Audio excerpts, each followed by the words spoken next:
सम्बन्धित हुँदाखेरि तपाईहरु सबैले चाहिने टपिक्सहरु नै हुन्छ यसमा। अझ के बुझ्नु होला भन्दा हामी म्यानेजमेन्टमा पढ्ने टपिक्सहरु चाहिँ मेरो कृषि विकास बैंकको लागि, मेरो आरबीबी को लागि नभनिकिन समग्र रूपमा चाहिँ म्यानेजमेन्टसँग सम्बन्धित कुराहरु नै म्यानेजमेन्टसँग सम्बन्धित कुराहरुलाई नै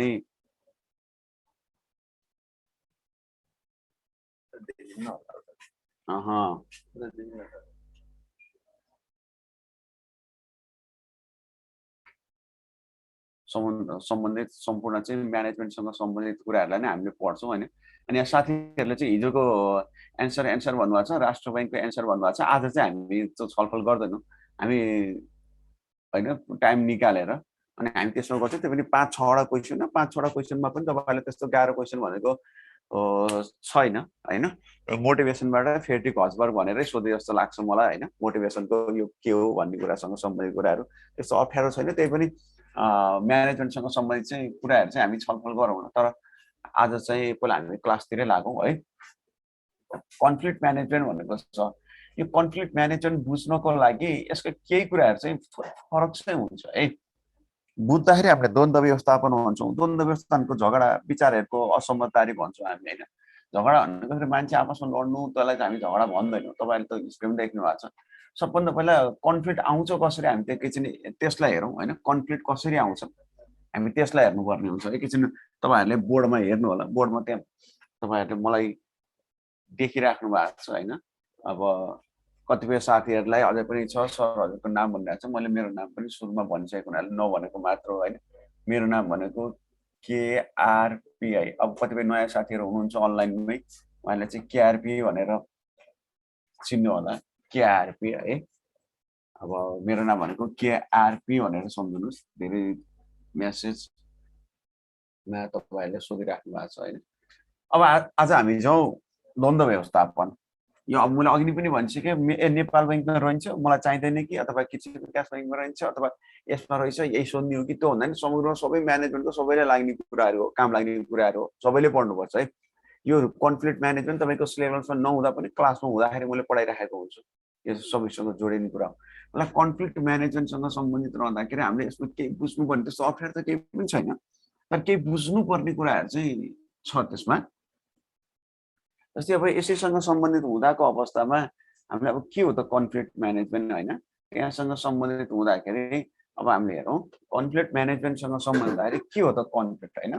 कन्फ्लिक्ट के हो भन्ने कुरासँग सम्बन्धित हुँदाको अवस्थामा जस्तै संगठन भित्र रहँदाको अवस्थामा मैले एउटा सर्कल बनाए। यो अर्गनाइजेसन भने मेरो सर्कलमा हैन। यो अर्गनाइजेसन हो भन्ने कुरा भयो। यो संगठन स्थापना गरेपछि संगठनले जुन गोल, मिसन, भिजन लिएको हुन्छ, लक्ष्य उद्देश्यहरु निर्धारण गरेको हुन्छ।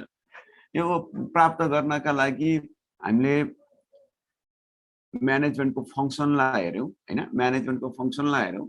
फंक्सनलाई पनि प्राइमरी र सेकेन्डरी फंक्सन गरेर बाँड्यौं हामीले हैन।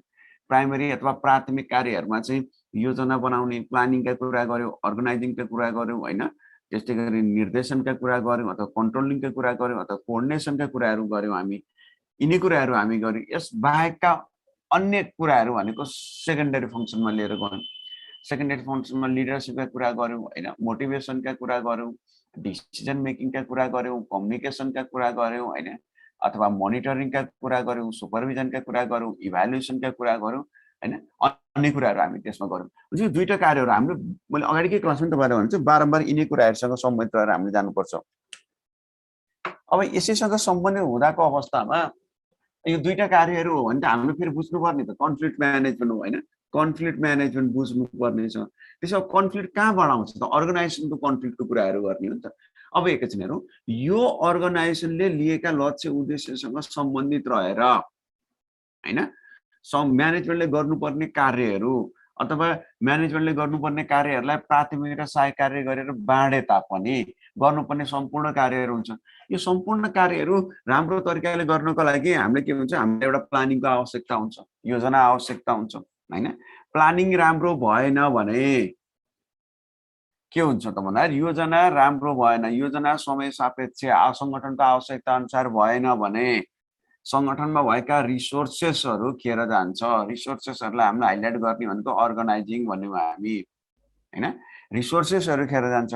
त्यो रिसोर्सेस खेर जाने भनेको त्यहाँ चाहिँ ह्युमन रिसोर्सेस पनि हुनसक्छ, फाइनेन्सियल रिसोर्सेस पनि हुनसक्छ, अथवा फिजिकल रिसोर्सेस पनि त हुनसक्छ, मानवीय वित्तीय भौतिक स्रोतहरू हुनसक्छ। जब प्लानिङ राम्रो भएन भने रिसोर्सेसहरू अनावश्यक रूपमा खेर हुँदाको अवस्थामा सङ्गठनको कस्ट के हुन्छ? कस्ट हाई हुन्छ, खर्च बढ्छ।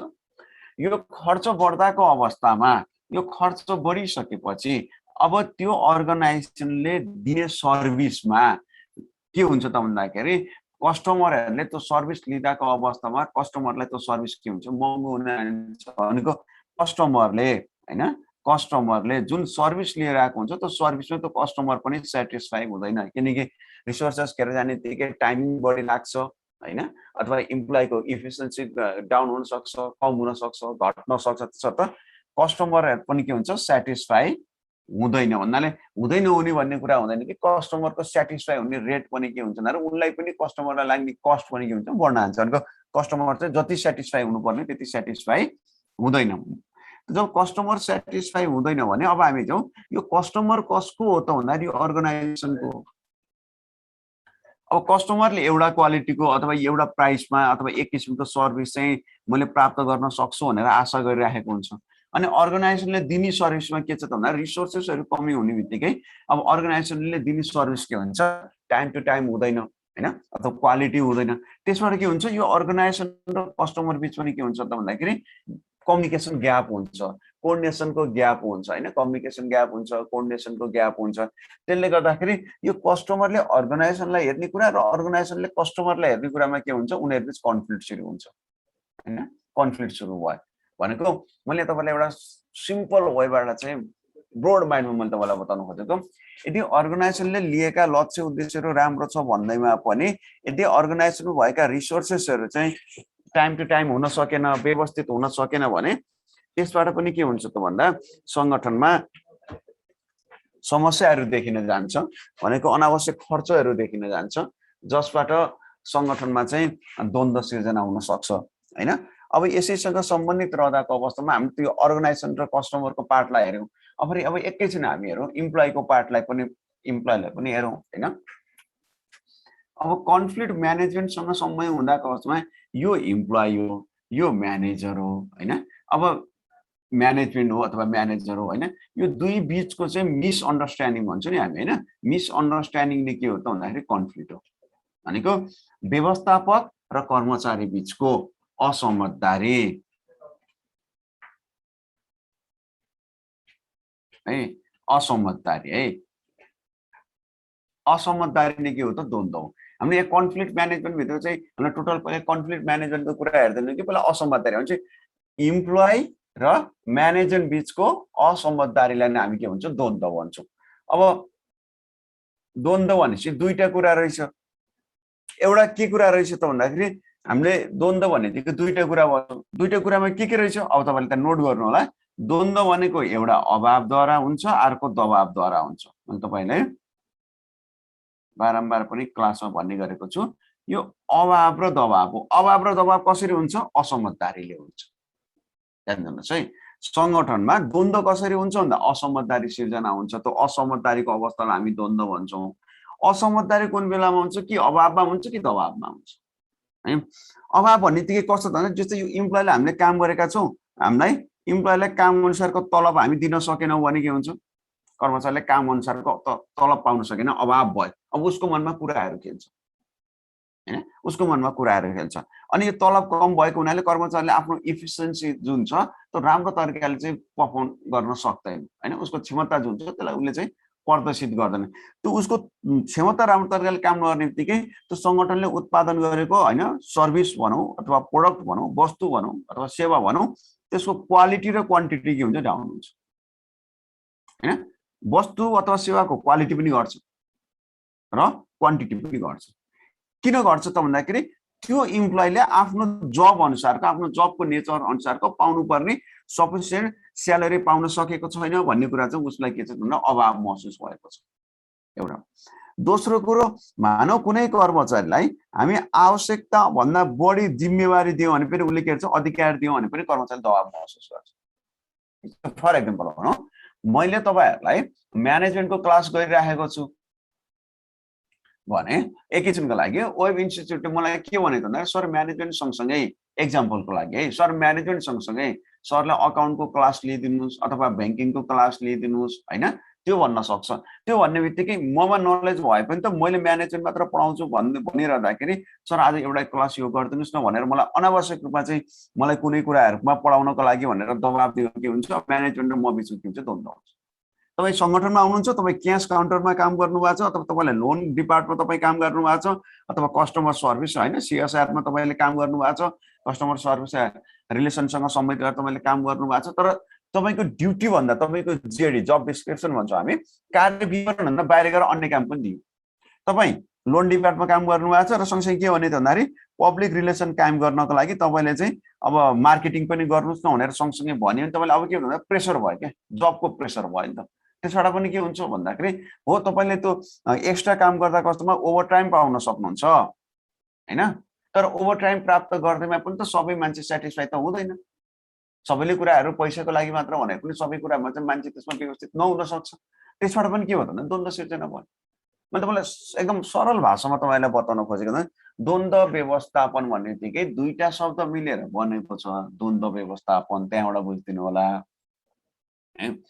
द्वन्द्व व्यवस्थापन दुईटा शब्द छ एउटा द्वन्द्व अर्को व्यवस्थापन यसैसँग सम्बन्धित हुँदाखेरि पहिलो कुरा हामीले बुझ्नु पर्ने भनेको द्वन्द्व भनेको के हो हैन द्वन्द्व भन्ने बित्तिकै हामीले बुझ्नु पर्छ एउटा अभाव र अर्को दबाव अब संगठनमा अभाव भनेको साधन स्रोतको अभाव हुन सक्छ नीति नियमको अभावहरु हुन सक्छ हैन त्यस्तै गरी जिम्मेवारीको अभावहरु हुन सक्छ अनेको स्पष्ट नहुन सक्छ अधिकारको कमी हुन सक्छ त्यसले गर्दा द्वन्द्व हुन्छ अब तपाईलाई एउटा उदाहरण भन्छु त्यसबाट द्वन्द्व कसरी हुन्छ भन्ने कुरामा हामी जाउँ जस्तै एकजना ए भन्ने व्यक्ति छ ए भन्ने आफैलाई सम्झिनुस् एकैछिनको लागि हैन अनि तपाईले घरमा के भन्नु त भन्दाखेरि मलाई 100 रुपैयाँ दिनुस् भनेर माग्नु भयो कति बाहिर निस्कदै हुनुहुन्छ घरमा के भन्नु भयो 100 रुपैयाँ माग्नु भयो मलाई 100 रुपैयाँ दिनुस् न भन्नु भयो त्यसपछि घरको मेम्बरले के भन्नु हो त तपाईले जोसित पैसा माग्नु भएको छ उहाँ मेम्बरले के भन्नु त भन्दाखेरि तपाईले 100 रुपैयाँ माग्नु छ 100 किन चाहियो 50 20 भयो हुँदैन तपाईले 100 माग्नु भएको छ र के भन्यो 100 किन चाहियो 50 20 भए हुँदैन 10 लैजाऊ 5 फिर्ता ल्याऊ अनि तपाईले कति पाउनु भयो हैन यो नै द्वन्द्व भनेको हामीलाई आवश्यक पर्ने रिसोर्सेसहरु अधिकारहरु जिम्मेवारीहरु व्यवस्थापनको तर्फबाट स्पष्ट रूपमा बुझ्न खोजिदैन वा बुझ्दा बुझ्दै पनि व्यवस्थापनले कर्मचारीलाई अधिकार जिम्मेवारी समयमा उपलब्ध गराउन सक्दैन भने संगठनमा त्यस्तो अवस्थामा देखिएको अथवा संगठनमा त्यस्तो देखिएको अवस्थालाई हामी के भन्छौं द्वन्द्व भन्छौं अनि द्वन्द्व भनेकै संगठनमा कार्यरत रहेका कर्मचारीहरूलाई अनावश्यक रूपमा दिएको दबाव वा अनावश्यक रूपमा पारिएको प्रभाव अभाव जसले गर्दाखेरि कर्मचारीले संगठन प्रति स्पष्ट हुन सक्दैन भने त्यस्तो अवस्थालाई हामी के भन्छौं द्वन्द्व भन्ने गर्छौं अब एकैछिन हामी चाहिँ तपाईहरुले स्क्रिनमा हेर्नुस् मैले यो कुरा बताइसकेपछि फेरि अब एकैछिन स्क्रिनमा तपाईहरुले हेर्नुस् स्क्रिनमा हामी के लेखेका छौं त्यसलाई पनि छलफल गर्छौं द्वन्द्व भन्नेबित्तिकै व्यवस्थापन भनेको परस्पर बीचको असहमति हुनु हो परस्पर भनेको दुई पक्ष अनि द्वन्द्व एक्लै हुन रहेछ द्वन्द्व एक्लै हुन्छ कि हुँदैन परस्पर बीचको द्वन्द्व भन्यौ हामी हैन असहमति भन्यौ द्वन्द्व भनेको परस्पर बीचको असहमति हो त्यसो है द्वन्द्व एक व्यक्ति भित्र मात्र हुन्छ कि हुँदैन तपाईसित मात्र द्वन्द्व हुन्छ कि हुँदैन अरूसित रिलेटेड छैन मसित रिलेटेड छैन हैन अरू साथीहरुसित रिलेटेड छैन एउटा व्यक्ति भित्र द्वन्द्व हुन्छ कि हुँदैन तपाईलाई कस्तो लाग्छ एउटा व्यक्ति भित्र द्वन्द्व सिर्जना हुन सक्छ कि सक्दैन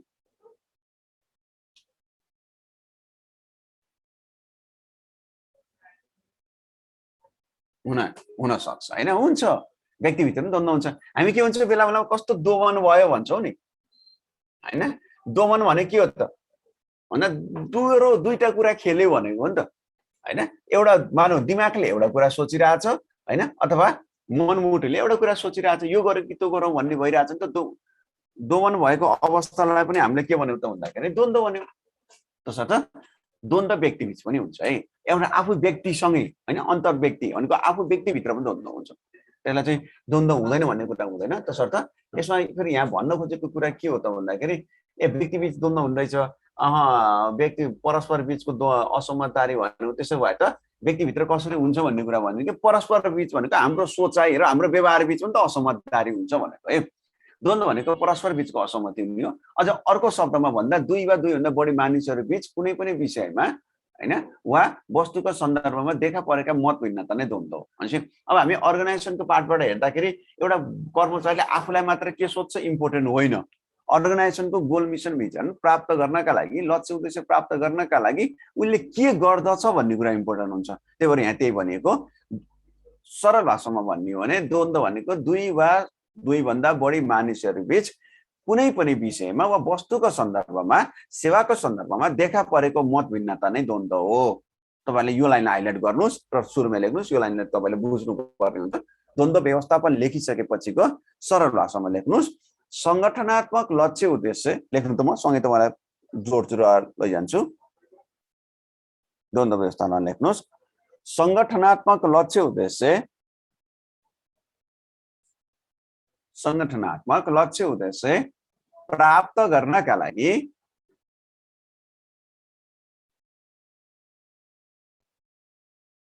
संगठनात्मक लक्ष्य उद्देश्य प्राप्त गर्नका लागि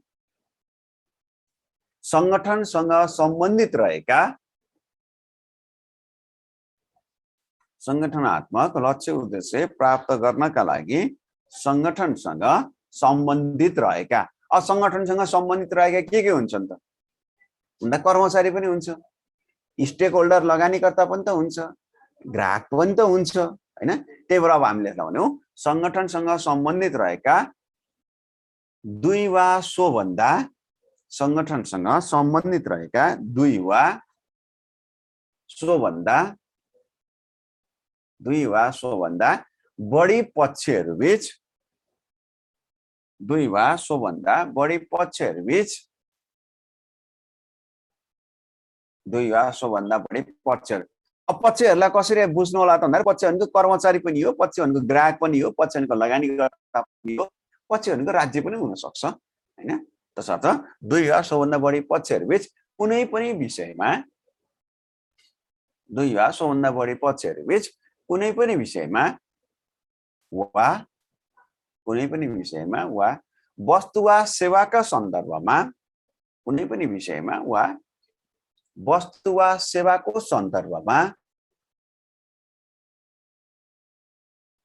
सन्दर्भमा देखा परेको वस्तु वा सेवाको सन्दर्भमा देखा परेको मत भिन्नता कमा असमझदारी मत भिन्नता कमा असमझदारी वा फरक व्यवहार शैली नै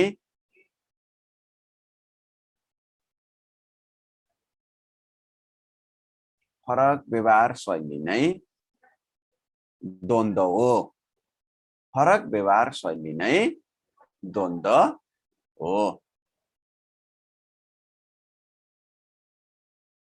प्याराग्राफ चेन्ज।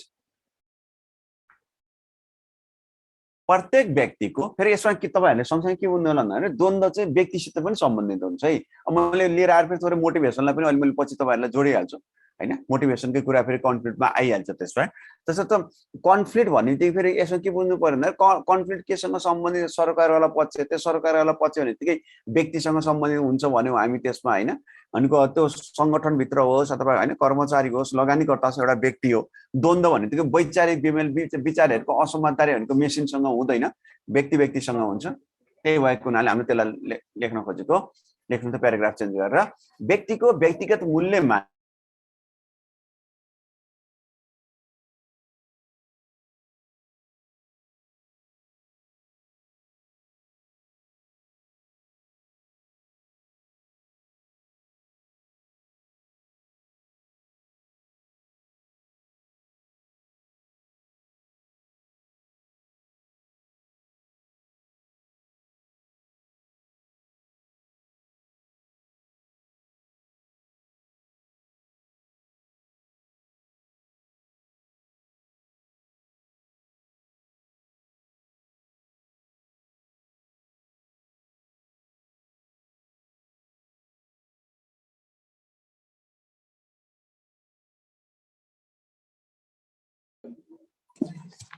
थोरै डिस्टर्बेन्स आयो, लेख्नु त।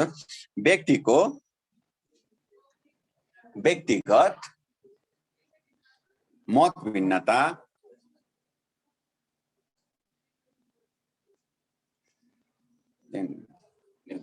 व्यक्तिको व्यक्तिगत मत भिन्नताको अवस्थामा व्यक्तिको व्यक्तिगत मत भिन्नताको अवस्थामा द्वन्द्व सिर्जना हुने गर्दछ। द्वन्द्व सिर्जना हुने गर्दछ भनेको यसले के देखायो त भन्दा व्यक्तिको व्यक्तिगत मत भिन्नतामा द्वन्द्व सिर्जना हुने गर्छ भनेको द्वन्द्व सिर्जना गर्नको लागि अरूमा पनि आउनु परेन। एउटा व्यक्तिले अर्को व्यक्तिलाई हेर्ने अथवा व्यक्तिले आफैभित्र हैन आफू रोकिए तपाईहरुलाई डिस्टर्ब त छैन है, डिस्टर्ब गर्छलाई। मैले यहाँ के भन्न खोजेँ व्यक्तिको व्यक्तिगत मत भिन्नताको अवस्था नै द्वन्द्व भनेको त्यहाँबाट पनि द्वन्द्व सिर्जना हुन्छ भन्यौँ हामी, किनकि एउटा व्यक्तिले आफूभित्र पनि के सोच्छ भन्ने कुरा पनि एउटा द्वन्द्वको अवस्थामा चाहिँ सिर्जित हुने गर्छ हैन। त्यसपछि फेरि अर्को लाइन लेख्नुस्। द्वन्द्वलाई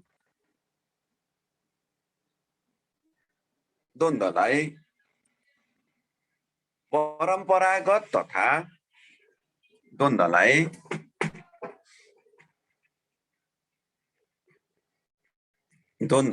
परम्परागत तथा आधुनिक अवधारणा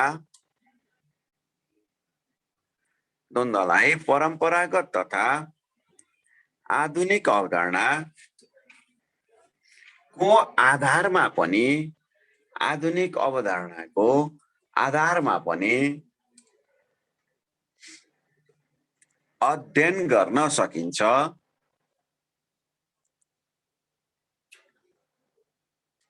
आधारमा पनि अध्ययन गर्न सकिन्छ भनेको यसो मैले तपाईलाई बताउन खोजेँ के भन्दा द्वन्द्वलाई हामी परम्परागत र आधुनिक अवधारणा हेर्छौं। फेरि यहाँसँगै बुझ्नु होला, परम्परागत अवधारणाले संकुचित अवधारणालाई पनि बुझाउँछ। परम्परागत अवधारणाले त्यो सँगसँगै लेख्दै जानुहोस् है तपाईले बुझ्नुको सजिलो छ भनेर। परम्परागत अवधारणाले संकुचित अवधारणालाई पनि बुझाउँछ भने आधुनिक अवधारणाले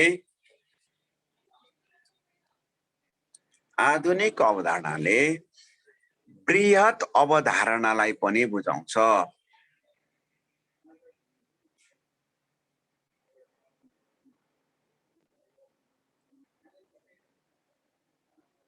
बृहत अवधारणालाई पनि बुझाउँछ भनेपछि हामीले अहिले यहाँ के भन्यो भन्दाखेरि अवधारणासँग सम्बन्धित हुँदाखेरि हामी एउटा संकुचित अवधारणा रहेछ हामीसँग हैन।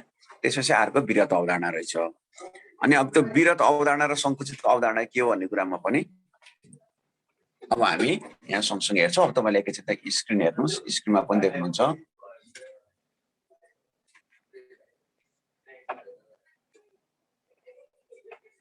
अब त्यही स्क्रिनमा तपाईहरुले हेर्नु होला, स्क्रिनमा तल जाँदाको अवस्थामा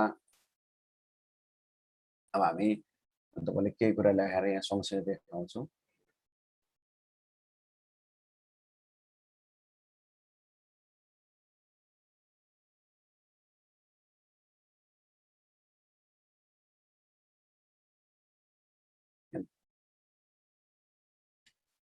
अब यहाँ हेर्नुस् त, अहिले हामी यहाँसम्म भनेका थियौँ। अब हामीले यहाँ हेर्दाको अवस्थामा तपाईले देख्नुभयो परम्परागत अवधारणा र आधुनिक अवधारणा भन्ने दुई प्रकारमा बुझिन्छ भनेर हामीले भन्यौँ। मैले त्यही कुरालाई तपाईले त्यहाँ जोडेको हैन।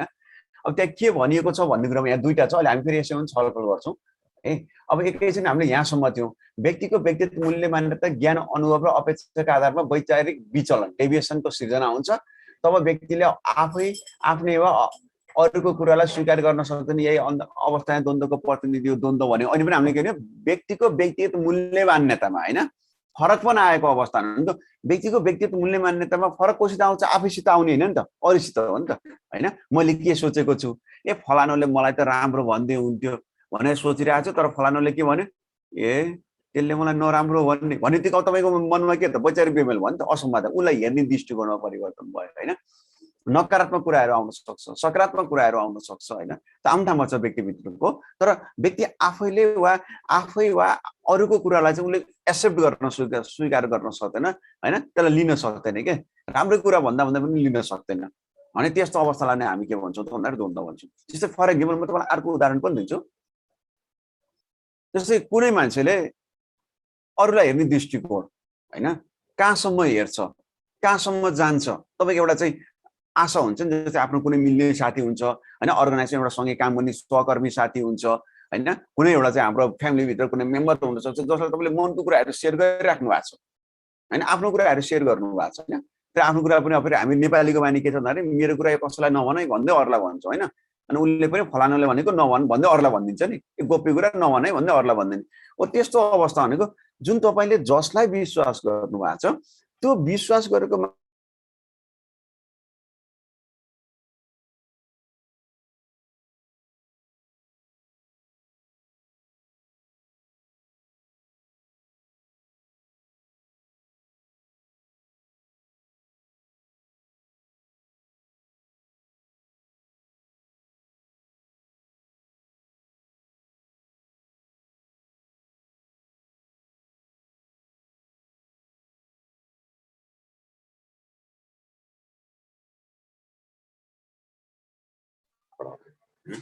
यहाँ चाहिँ थोरै लाइनले चाहिँ डिस्टर्ब भइरहेको छ, म तपाईँहरूलाई सँगसँगै आएको छु। अब हामी त्यसलाई नै कन्टिन्यू गरौँ। अनि त्यो व्यक्तिले अरूलाई हेर्दा कस्तो नभन भनेर तपाईँले अथवा हामीले विश्वास गरेको मान्छेले यदि हाम्रो विश्वाससँग सम्बन्धित गरेर केही कुराहरू उसले अरूलाई भनिदिएको अवस्था लाग्यो भने हामी उसलाई हेर्ने दृष्टिकोण होइन अथवा हरेक कुराहरूमा चाहिँ हामीलाई के हुन सक्छ भन्दाखेरि फरक हुन सक्छ क्या। अथवा हामीले के सोचेका थियौँ होइन, हामीले के सोचिरहँदाको अवस्थामा पनि के देखा पर्यो, हाम्रो सोचाइमा पनि फरक पर्छ। त्यसलाई हो त्यो भनेको। अब हामी जाउँ द्वन्द्वको परम्परागत र आधुनिक अवधारणा। परम्परागत अवधारणाले केलाई जनाउँछ भन्दाखेरि लेख्छौँ त्यसमा एक लाइन लेख्नुहोस् त, अनि फेरि अहिले हामी चाहिँ कुरा गर्छौँ। परम्परागत अवधारणा वा संकुचित अवधारणा। परम्परागत अवधारणा वा संकुचित अवधारणा। यस अवधारणाले संगठनमा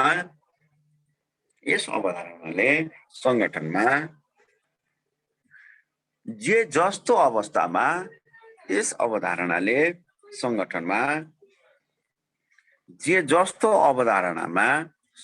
जे जस्तो अवस्थामा यस अवधारणाले संगठनमा जे जस्तो अवस्थामा द्वन्द्व देखा पर्छ, जे जस्तो अवस्थामा द्वन्द्व देखा पर्छ सोही समयमा नै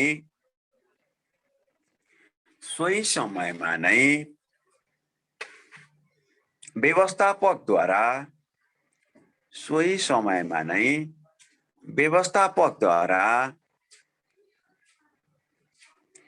उक्त द्वन्द्वलाई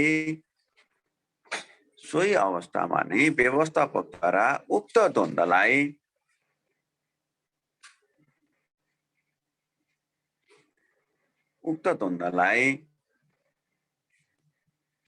व्यवस्थित गर्नुपर्दछ।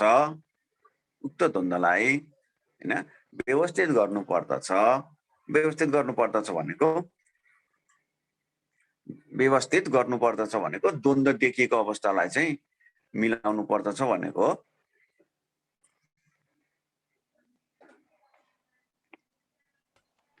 सो अवधारणा नै व्यवस्थित गर्नुपर्दछ। सो अवधारणालाई नै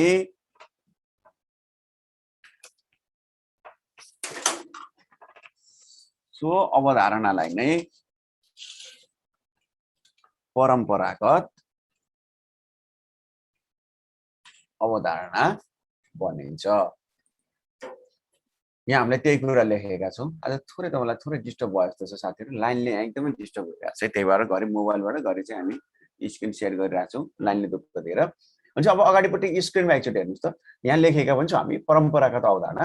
परम्परागत अवधारणामा द्वन्द्वलाई नकारात्मक प्रभाव पार्ने कारक तत्त्वको रूपमा बुझ्ने गरिन्छ भनेको। परम्परागत अवधारणाले द्वन्द्व सङ्गठनमा द्वन्द्व देखा पर्नु हुँदैन, द्वन्द्वले राम्रो हुँदैन जतिखेर जहाँ जे जस्तो अवस्थामा द्वन्द्व देखा पर्छ त्यही अवस्थामा चाहिँ व्यवस्थापनले त्यसलाई चाहिँ अब क्लियर गर्नुपर्छ, म्यानेज गर्नुपर्छ भन्छ क्या।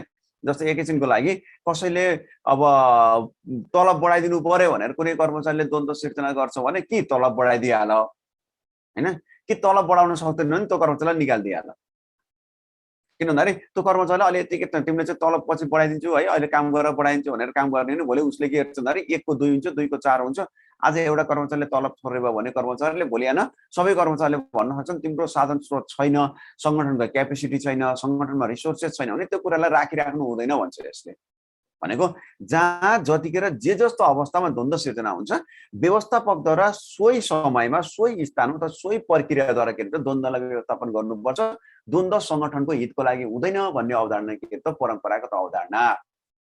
भनेको परम्परागत अवधारणालाई सठिक भाषामा लेख्ने हो भने द्वन्द्व भनेको संगठनको लागि अनुकूल हुँदैन हैन, द्वन्द्व संगठनको लागि अनुकूल हुँदैन तसर्थ व्यवस्थापकद्वारा उक्त द्वन्द्वलाई नै समयमा नै त्यसलाई निराकरण गर्नुपर्दछ। परम्परागत अवधारणा है त्यही हो। द्वन्द्वले व्यक्तिमा निराशा, तनाव र विवेकहीनता ल्याउँछ। भनेको परम्परागत अवधारणाले के भन्छ द्वन्द्व भनेको व्यक्तिमा चाहिँ नकारात्मक कुराहरू भर दिन्छ, व्यक्तिमा नकारात्मक ऊर्जाहरू चाहिँ अब सञ्चार हुने गर्दछ। तसर्थ द्वन्द्व व्यक्तिको लागि वा संगठनको लागि हित हुँदैन। यसले संगठनको उत्पादकत्वमा प्रतिकूल असर गर्छ, नकारात्मक असर गर्छ। तसर्थ यसलाई त्यही समयमा नै समाधान गरिदिनु पर्दछ भन्ने अवधारणा के हो त संकुचित अवधारणा वा परम्परागत अवधारणा। अनि फेरि यो संकुचित अवधारणाले के बताउँछ भने द्वन्द्व के कारणले आयो भनेर यसमा द्वन्द्वका सकारात्मक वा नकारात्मक के हो भन्ने कुरा केही पनि हेर्दैन क्या। खालि के हुन्छ द्वन्द्व भन्ने शब्द देख्ने बित्तिकै झगडा भन्ने बित्तिकै लडाइँ नै भयो हैन, मारकाट नै भयो अथवा संगठनमा द्वन्द्व देखेपछि अब संगठन बिग्रेर जान्छ, उत्पादकत्व घट्छ, कर्मचारीहरूले मन परी गर्न सुरु गर्छन् भन्ने अवधारणा मात्र हेर्छ। अझ सठिक भाषामा भन्ने हो भने संकुचित अवधारणामा द्वन्द्व हेर्ने हो भने व्यवस्थापकले कर्मचारीलाई जतिखेर पनि शङ्काको दृष्टिकोणले मात्र हेर्छ, शङ्काको दृष्टिकोण के। त्यस्तो अवस्था भने के हो त भन्दा संकुचित अवधारणा। बुझ्नु होला, यो संगठनको हितका लागि हुँदैन। हिजोको समयमा द्वन्द्वलाई संगठनमा चाहिँ संकुचित अवधारणामा पनि लिने गरिन्थ्यो हिजोको अवस्थामा। जस्तै मानौ हामीले इतिहास पढ्दा पनि राणाकालीन अवस्थामा चाहिँ शासकहरूलाई मन नपरेको व्यक्तिलाई तत्कालै के गरिदिने त सेवाबाट बर्खास्त गरिदिने, तत्कालै चाहिँ हैन देश निकाला गरिदिने, उसले के भन्न खोजेको नहेर्ने हैन। हामी चाहिँ विभिन्न किसिमका आन्दोलन छन्। जस्तै एकैछिन उदाहरणको लागि भनौँ पुष्पलाल भन्न आयो तपाईको मकैको खेती लेख्ने इतिहासकार पुष्पलाल त होइन, उहाँको नाम ठ्याक्कै मैले बिर्सेँ। त्यसो मकैको खेती लेख्ने जुन साहित्यकार हुनुहुन्थ्यो हैन, उहाँ साहित्यकारले मकैको खेती नामक चाहिँ किताब लेख्ने बित्तिकै शासकले चाहिँ उहाँलाई हेर्ने दृष्टिकोण नै के भयो त चेन्ज भएर उहाँ तत्कालै चाहिँ उहाँले भनेको कुराहरू भनेको हामीले कृष्णलाल अधिकारी भनेर लेख्नु भएको छ। कृष्णलाल, अब यहाँ एकजना साथीले कृष्णलाल अधिकारी भन्नु ठ्याक्कै मैले नाम बिर्सेँ हैन, त्यही नाम होला अहिले। भनेको मकैको खेती नामक किताब उहाँले लेखिसकेपछि उहाँलाई चाहिँ शासकलाई के सुब्बा कृष्णलाल अधिकारी हैन हो सुब्बा भनेपछि ठ्याक्कै भन्नुहुन्छ। उहाँले चाहिँ त्यो किताब लेखिसकेपछि शासकलाई के भन्यो त भन्दा उहाँले किताबमा लेखेको कुरा के थियो भन्दा हामीले लगाएको खेती संरक्षण गर्नका लागि हामीले आफैले पालेका भोटे कुकुरहरूले हाम्रो सुरक्षा गर्छ, न कि सोफा महलमा बसेका विदेशी कुकुरहरूले हामीले लगाएको खेती मकैको खेतीलाई सुरक्षित गर्न सक्दैन भन्ने भावबाट लेख्नु भएको थियो। त्यो बेलाका शासकले उहाँलाई नकारात्मक रूपमा यसले चाहिँ शासन भड्काउन लाग्यो भन्ने अर्थमा हेरिदिनु भयो। तत्कालै के भयो त भन्दा उहाँलाई चाहिँ अब जेलमा बस्नु पर्यो हैन। मैले एउटा साधारण उदाहरण मात्र तपाईँलाई बताउनलाई बुझाउनलाई बताएँ मैले, त्यसबाट तपाईँले बुझिसक्नु भयो। अब हामी जाउँ आधुनिक अवधारणा। अब आधुनिक अवधारणाले के हेर्छ त भन्दाखेरि संगठनमा द्वन्द्व देखिएन भने संगठन दीर्घकालीन रूपमा चल्न सक्दैन है। एउटा पोइन्ट के भयो, यदि संगठनमा द्वन्द्व देखिएन भने संगठन दीर्घकालीन रूपसम्म चल्न सक्दैन। संगठनको वाहकको रूपमा, संगठनको प्रगतिको वाहकको रूपमा हैन, संगठनलाई अगाडि बढाउनको वाहकको रूपमा संगठनमा द्वन्द्व रहने गर्दछ, द्वन्द्व आवश्यक छ। ल हेर्नुहोस् है, परम्परागतले द्वन्द्व हुनु हुँदैन भन्यो, तर आधुनिकले के भने द्वन्द्व भएन भने संगठन चल्दैन भन्छ, द्वन्द्व आवश्यक छ। यदि संगठनमा द्वन्द्व देखिँदैन भने व्यवस्थापकले नै संगठनमा द्वन्द्व सिर्जना गर्नुपर्दछ भन्ने अवधारणा भनेको आधुनिक अवधारणा हो। संगठनको उत्पादकत्व अभिवृद्धि गर्नका लागि, संगठनमा कार्यरत रहेका कर्मचारीहरूको कार्यक्षमता जिम्मेवारी वृद्धि गर्नका लागि, अथवा सठिक भाषामा समग्रमा भनिने संगठनमा द्वन्द्व आवश्यक हुन्छ। द्वन्द्वको माध्यमबाट हामी के गर्छौँ त कारणको खोजी गर्छौँ र उक्त कारणलाई निराकरण गर्नका लागि उपायहरूको खोजी गर्छौँ। त्यो भनेको हाम्रो प्रगतिवाहको हो भन्ने कुरा बुझिन्छ। अब एकछिन स्क्रिनमा त्यहाँ हेर्नु होला। यस अवधारणामा भनेको आधुनिक अवधारणामा द्वन्द्वलाई नकारात्मक रूपमा मात्र नलिई द्वन्द्वले संगठनको उत्पादकत्वमा र कार्य सम्पादनमा समेत वृद्धि उत्साह थप गर्न सक्छ भन्ने सकारात्मक सोचाइ रहेको पाइन्छ। अब एकैछिन त्यसमा आधुनिक अवधारणा भनेर थोरै त्यसमा लेख्नुहोस् त, एक लाइन लेख्नुहोस्। संगठनात्मक लक्ष्य प्राप्तिका लागि आधुनिक अवधारणामा लेख्नुहोस् है। संगठनात्मक लक्ष्य प्राप्तिका लागि संगठनात्मक लक्ष्य प्राप्तिका लागि संगठनमा द्वन्द्व आवश्यक हुने गर्दछ। द्वन्द्व आवश्यक हुने गर्दछ र संगठनमा देखिएको द्वन्द्वले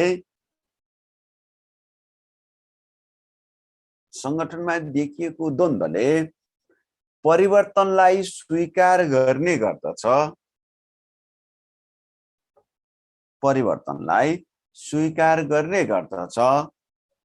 साथै संगठनमा द्वन्द्व सिर्जना हुँदा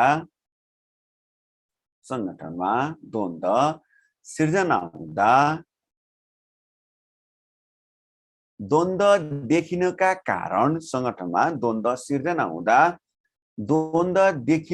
कारण र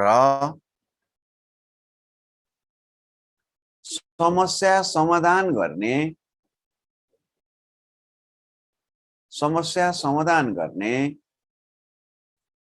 उपायसँगै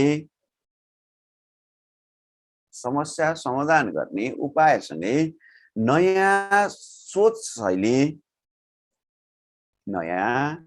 सोच शैली प्राप्त गर्ने गरिन्छ। नयाँ सोच शैली प्राप्त हुने गर्दछ। नयाँ सोच शैली प्राप्त हुने गर्दछ। यस्तो अवधारणा नै द्वन्द्वको आधुनिक अवधारणा हो। यस्तो अवधारणा नै द्वन्द्वको आधुनिक अवधारणा हो। अब यसलाई तपाईलाई बुझ्नको लागि यति भयो हुन्छ। अहिले पनि हामीले भन्छौँ कि द्वन्द्व परिवर्तनको भाग हो। परिवर्तन गर्नका लागि सधैँभरि हामी एकै ठाउँमा सञ्चालन भएर हुँदैन, एकै ठाउँमा बसिराखेर पनि हुँदैन। त्यसर्थ नयाँ सोच सिर्जना प्राप्त हुनको लागि, नयाँ सोच सिर्जनाहरू प्राप्त गर्नका लागि हैन व्यक्तिबीच अथवा व्यक्तिभित्र हैन नयाँ नयाँ कुराहरूको अवस्था आउनुपर्छ। त्यो अवस्था नै द्वन्द्व भनेको वैचारिक रूपमा बेमेलका कुराहरू हुन सक्छ हैन, अथवा केही सोचाइहरू थप सोचाइहरू हुन सक्छ। थप सोचाइ र भइरहेको सोचाइ बीचमा बेमेल हुन सक्छ। त्यसबाट हामीले नयाँ तरिकाहरू, नयाँ शैलीहरू, नयाँ समस्याहरू देख्छौँ। नयाँ हैन समस्यालाई समाधान गर्ने कुराहरू, उपायहरू खोज्छौँ हामी। त्यो समस्यासँग सम्बन्धित विभिन्न कारणहरू देख्छौँ। त्यो सबैलाई हामी सँगै राखेर भनेको समस्या देखिनुका कारणहरू, त्यसका उपायहरू, समस्याहरू, त्यो सबैलाई हामी राखेर अनि नयाँ के गर्न सक्छ भनेर जुन हामी मोटिभेट हुने अवस्था हुन्छ, नयाँ उपायहरू प्राप्त गर्नका लागि हामी सो कार्यलाई अझै हामी बढी व्यवस्थित गर्ने गर्छौँ। त्यस्तो अवस्थालाई नै हामी के भन्छौँ त आधुनिक अवधारणा भन्छौँ। त्यो र तलपट्टि हेर्नु त स्क्रिनमा। तसर्थ सारांशमा हामी यो भन्न सक्छौँ कि द्वन्द्व मानिसहरू बीच कुनै विषयमा हुने विरोध विवाद वा असहमतिको अवस्था हो। अगाडि हामीले भनिसक्यौँ द्वन्द्व भनेकै मानिसहरू बीचको विभेद हो, विरोध हो, विवाद हो, असहमति हो अनि असमझदारी हो, जहाँ परस्पर पक्षहरू एक आपसमा प्रत्येकलाई प्रतिपक्षको रूपमा देख्छन्। भनेको द्वन्द्व सिर्जना गर्नको लागि एकले अर्कालाई प्रतिपक्ष देख्ने हो। म पनि ठिक छु, फलानु पनि ठिक छ भन्ने अवस्थामा द्वन्द्व सिर्जना भएन हैन। म ठिक छु, फलानु गलत छ भन्ने अवस्था भयो हैन। परस्पर विरोधीको रूपमा देखिने अवस्था नै के हो त द्वन्द्व। आफ्नो विचार मत भिन्नताको आधारमा फरक महसुस गर्ने गर्दछन्। त्यही असामान्य अवस्था नै के हो त द्वन्द्व। तपाईँ र म बिचको द्वन्द्व पनि फरक हुन सक्छ हैन। मैले तपाईँलाई केही कुराहरू अलि भनिराखेको छु, तपाईँले भन्दाको अवस्थामा हैन सरले चाहिँ यो चाँडै भनिदिनु भयो भन्ने अवस्था भयो भने तपाईँले लेख्न खोज्नु भएको छ, मैले अहिले चाँडै भनेको छु, लेखाइराखेको छैन हैन यो कुरालाई। अनि जब तपाईँले मलाई लेख्न पाए हुन्थ्यो नि भनेर मेरो म प्रतिको दृष्टिकोणलाई हेर्नु भयो भने के हो त भन्दाखेरि द्वन्द्व सिर्जना भयो क्या। सरले कस्तो चाँडै भन्नुभयो, लेख्ने भ्याइनँ मैले भन्ने अवस्था भयो नि के त, विरोधी अवस्था भयो नि त। तपाईँको सोचाइ, तपाईँको होइन शैली र मेरो व्यवहारले गर्दा के हो त असमझदारी हो। त्यहाँ अवस्थामा के हुन सक्छ, द्वन्द्व हुन सक्छ। द्वन्द्व व्यक्ति-व्यक्तिबीच, समूह-समूहबीच सिर्जना हुन सक्छ। द्वन्द्व सकारात्मक र नकारात्मक दुवै हुन सक्छ। अनि द्वन्द्व सकारात्मक द्वन्द्व भने के रहेछ, आधुनिक अवधारणा कहिले झुक्कै देला हैन। संगठनमा सकारात्मक द्वन्द्व भन्नेबित्तिकै आधुनिक अवधारणा, नकारात्मक द्वन्द्व भन्नेबित्तिकै अथवा नकारात्मक अवधारणा भन्नेबित्तिकै के भयो त भन्दाखेरि परम्परागत अवधारणा वा संकुचित अवधारणा हैन। एक कुशल व्यवस्थापकले द्वन्द्व सकारात्मक नकारात्मक के हो भनेर द्वन्द्व व्यवस्थापन गर्नु अपरिहार्य हुन्छ। तपाईँ एज अ म्यानेजरको रूपमा हुनुहुन्छ, तपाईँ एज अ म्यानेजमेन्टको रूपमा हुनुहुन्छ भनेको जतिखेर पनि म्यानेजरले नै गर्नुपर्छ भन्ने छैन नि त। तपाईँ एज अ इम्प्लोइ हो, क्यासियर हो, क्यास काउन्टरमा बस्नु भएको छ हैन। कुनै कस्टमर आउँछ, सर्भिस लिन आउँछ, लिन आउँदाको अवस्थामा उसले गरेको व्यवहारले तपाईँलाई चित्त बुझेन भने पनि तपाईँले आफ्नो कामको लागि त एज अ म्यानेजर हो नि त हैन। तपाईँको आफ्नो ड्युटीको लागि त डिसिजन गर्न सक्ने पावर त तपाईँमा पनि त हुन्छ, अथोरिटी त हुन्छ। अनि त्यो समयमा तपाईँले कस्तो सिचुएसनले कसरी ह्यान्डल गर्नुहुन्छ, द्वन्द्व व्यवस्थापन हो। तपाईँले काम गरिराख्नु भएको छ, काउन्टरमा आएको क्लाइन्टले के भने कस्तो ढिलो गर्नुभएको ब्याङ्कमा, त्यति मात्र भनिदियो भने अब तपाईँले काम गर्दा गर्दा ढिलो भन्छ झगडा गर्नु त भएन नि। तर तपाईँले काम गरिराख्नु भएको छ, उसले ढिलो भयो भन्नेबित्तिकै त्यो त इन्भाइरोमेन्ट त चेन्ज भयो नि। तपाईँले उसलाई सर्भिस दिइराख्नु भएको छ, काम गर्नु भएको छ, तर क्लाइन्टले तपाईँलाई पोजिटिभ हेर्दैन भने अब त्यतिखेर त मैले काम गर्दा गर्दै तपाईँले मलाई यस्तो भन्ने, भोलिदेखि मेरो काउन्टरमा नआउनुहोस् भन्नु त भएन नि। तपाईँ मेरो ब्याङ्कमा टेक्दै नटेक्नुहोस् भन्नु त भएन नि हैन। त्यस्तो भनियो त क्लाइन्टलाई चाहिँ राम्रो बिहेभियर गरिएन भने त के हो त भन्दा परम्परागत अवधारणा हो। त्यसले त सङ्गठनलाई हित त गरेन, किनभने क्लाइन्ट गर्छ, सर्भिस गर्छ, प्रफिट गर्छ, अन्त्यमा तपाईँको जब पनि त हट्छ हैन। तर अब तपाईँले त्यही भनिरहँदाखेरि तपाईँले के भन्नु पर्यो, सरले भनेको नि सबै कुरा राम्रै छ, मैले चाहिँ आफ्नो चाहिँ कार्य सम्पादनलाई अझै सुधार्ने प्रयास गर्छु भने तपाईँले त उसलाई म्यानेज गरिदिनु भने के त त्यो क्लाइन्ट पनि के हुन्छ, ए मैले भनेको कुरा चाहिँ एक्सेप्ट त गर्यो, कमसेकम मेरो कुरा त सुन्यो नि भन्ने कुरा हुन्छ नि त। त्यो सुन्दाको अवस्थामा त त्यसपछि तपाईँले अनि आफ्नो विकनेस के छ भन्ने कुरा पनि त हेर्नु पर्यो नि। साँच्चै मैले ढिलो गरेको हो कि, मैले अझै कति चाँडै गर्न सक्छु अथवा राम्रो सर्भिस कसरी दिन सक्छु भन्ने अवस्था हुन सक्दछ। त्यसै द्वन्द्वको प्रकृति विशेषता के हो त, नेचर के हो त होइन। द्वन्द्व कस्तो हुन्छ, द्वन्द्व के हो त डाइनामिक प्रोसेस हो, गतिशील प्रक्रिया हो। द्वन्द्व सधैँभरि एउटै ठाउँमा हुँदैन। हिजोको अवस्थामा हामी 2007 सालमा के गर्यौँ भन्दाखेरि प्रजातन्त्र ल्याउनका लागि लड्यौँ। त्यो बेला पनि हामी हैन के अरे सम्बन्धित अथवा तत्कालीन चाहिँ राज्य सरकारसित हामी लड्यौँ। 7 सालमा प्रजातन्त्र लिएर आयौँ, फेरि हामी लड्यौँ हैन। 16 सालपछि 17 सालपछि हामी फेरि के हो त 15 सालमा आम निर्वाचन भयो, 17 सालमा पञ्चायती शासन आयो, फेरि हामी लड्यौँ हैन। व्यक्ति फेरि होलान्, हामी त लड्ने शासक राज्यसित लड्यौँ। फेरि 46 सालमा फेरि त्यही प्रजातन्त्र ल्याउन भनेर लड्यौँ हैन। प्रजातन्त्रको पुनर्स्थापना भन्यौँ। फेरि 62-63 गएर फेरि के हुन्छ, हामी त्यही प्रजातन्त्र लोकतन्त्रको नामबाट हामी लड्यौँ। भन्छ यो के हो भन्दाखेरि द्वन्द्व भनेको रहिराख्दैन के, डाइनामिक प्रोसेस हो, गतिशील वातावरणअनुसार परिवर्तन, सोचहरू, व्यवहारहरू, शैलीहरू परिवर्तन हुँदै जान्छ। सङ्गठनमा पनि सङ्गठनको उद्देश्य आवश्यकताहरू फरक हुँदै जान्छ, कार्यक्षेत्र विस्तार हुँदै जान्छ, कर्मचारीहरूको क्षमता अभिवृद्धि हुँदै जान्छ हैन, ग्राहकहरूका नयाँ नयाँ आवश्यकताहरू हुँदै जान्छ। त्यो सबैलाई सँगै लैजानको लागि पनि द्वन्द्व अपरिहार्य हुने गर्छ। त्यही भएर हामी गतिशील प्रक्रिया भनेको है। फेरि गतिशील प्रक्रियाले यो अर्थमा नबुझ्नुहोस् कि आज झगडा गर्छ भोलि पनि झगडा गर्नुपर्छ, पर्सि झगडा गर्नुपर्छ, त्यही नै गतिशील भन्ने अर्थमा बुझ्नु भएन है। सङ्गठनात्मक आवश्यकता, ग्राहकहरूको सोच, व्यवहार, राज्यले बनाएका नीति नियम अनुसार सङ्गठनलाई अगाडि लैजानको लागि साधन स्रोतहरूमा अभाव वा दबाव सिर्जना हुने गर्छ र त्यही अनुसार सङ्गठन परिचालन गर्नुपर्दछ भन्ने के हो त भन्दा यसको विशेषता हो जुन गतिशील प्रक्रिया। निश्चित कारण र स्रोत हुन्छ। द्वन्द्व देखिनका लागि कारण हुनुपर्छ, स्रोत हुनुपर्छ। यतिकै द्वन्द्व कारण पनि छैन, स्रोत पनि छैन भने कसैले कसैलाई गन्दैन। तपाईँ घरमा हुनुहुन्छ, घरमा चाहिँ अहिले सबैसित राम्रो व्यवहार छ, मानौ एकैछिनपछि तपाईँ कसैसँग बोल्दै नबोल्नुहोस्, केही पनि नगर्नुहोस् भने घरमा द्वन्द्व सिर्जनामा आएर सोध्नुहुन्छ तँलाई के भयो, तिमीलाई के भयो, केही पनि भएको छैन। केही पनि भएको छैन भने किन हिजो अस्तिको जस्तो हैन गर्ने व्यवहार किन गर्नु भएन, कारण खोजिन्छ है। द्वन्द्वको कारण र स्रोत हुन्छ। फेरि सँगसँगै के बुझ्नु पर्यो त भन्दाखेरि द्वन्द्वको कारणसँग सम्बन्धित रहँदाको द्वन्द्वको लेभल पनि हुन्छ, लेभल वाइज द्वन्द्व हुन्छ है। जस्तै घरमा झगडा पर्नु अथवा घरमा वैचारिक बेमेल हुनुमा जस्तै हरेक लेभलहरू रहेको हुन्छ। जस्तै उदाहरणको लागि भनौँ, तपाईँ सङ्गठनमा काम गरिराख्नु भएको छ, सङ्गठनले केही कुराहरू नयाँ डिसिजन गर्यो, कार्यालय समय बिहान 9 बजेदेखि बेलुका 5 बजीसम्म बनाइदियो, 10 देखि 5 थियो 9 5 बनाइदियो। तपाईँहरूलाई हामी कर्मचारी केही पनि जानकारी भने सिधै सर्कुलर आयो कि भोलिदेखि कार्यालयमा 9 बजे हाजिर हुनुहोस्। अब के हुन्छ त भन्दा त्यो भनिरहँदा सबभन्दा पहिला तपाईँलाई चाहिँ 9 बजेदेखि आएर काम गर्नु पर्यो, त्यो पिर पर्दैन तपाईँलाई। सबभन्दा पहिला के पिर पर्दैन, भोलि बिहान मैले घरलाई कसरी म्यानेज गर्ने, म 9 बजीसम्म आइपुग्नको लागि म बिहान कतिखेर उठ्नुपर्छ, उठ्न सक्छु कि सक्दिनँ, सबभन्दा पहिला तपाईँको मनभित्र कुरा खेल्छ होइन। बिहान म 9 बजी अफिस आउनको 10 बजी अफिस आउनको लागि 8:30 बजी हिँड्नु पर्थ्यो भने 9 बजेलाई त 7:30 बजी हिँड्नु पर्यो। 7:30 बजी हिँड्नको लागि म बिहान चाहिँ होइन 7 बजीभित्र खाना खाएर तयारी हुनु पर्यो। खाना खाएर आउने हो कि लिएर आउने हो कि फेरि लिएर आउँदाखेरि चिसो हुने हो कि कहाँ खाने हो, तपाईँको व्यक्तिभित्रको मनमा कुरा के। किनकि हिजोको तपाईँले तयार पारेको इन्भाइरोमेन्ट र आजको इन्भाइरोमेन्ट चेन्ज भयो नि त। इन्भाइरोमेन्ट चेन्ज भयो तपाईँको व्यक्तिभित्र द्वन्द्व भयो, तपाईँको मनमा त्यो कुरा खेल्यो। त्यही पनि अब तपाईँ के गर्नु, घर जानुभयो होइन। घर गइसकेपछि फेरि के हो त भन्दाखेरि घरमा अरू क्रियाकलापहरू भइरहेका हुन्छन्, अरू चाहिँ होइन पारिवारिक सदस्यहरू हुनुहुन्छ। अब तपाईँले के भन्छ, यहाँको कुरालाई लिएर गएर घरमा गएर होइन, घरमा गएर त दर्शाउनुहुन्छ। अनि फेरि घरमा के हुन्छ, अफिसको कुरा लिएर आएर घरमा तनाव दिने भन्ने कुरा हुन्छ। घरमा फेरि के हुन्छ, वैचारिक बेमेल हुन्छ। बिहान मलाई चाँडै उठेर खाना पकाइदियो, चाँडै जानु छ त म चाँडै उठ्नु छ है, उठाइदिनुहोस् है होइन, हरेक कुराहरू हुन्छ। त्यसबाट तपाईँलाई के भन्दाखेरि अब घरको फ्यामिली मेम्बरसित पनि विभेद हुन्छ क्या, थोरै फरक हुन्छ। ढिलो उठ्न सक्नुहुन्छ, उहाँले चाहिँ होइन नभ्याउन सक्नुहुन्छ, तपाईँको गाडी छुट्न सक्छ, हरेक कुराहरू हुनसक्छ नि। त्यसले के हुन्छ, व्यक्तिको आफ्नो मनको कुरालाई गरेर अर्को व्यक्तिसित ठोकिन्छ, अनि व्यक्ति बिच झगडा भयो। अथवा तपाईँ त्यही ढिलो गरेर एकदम रस गरेर अफिस आउनुभयो, अफिस आउँदाखेरि साथी पनि देख्दाको अवस्था पनि ओहो यस्तो भने साथीको फरक व्यवहार भयो भनेको।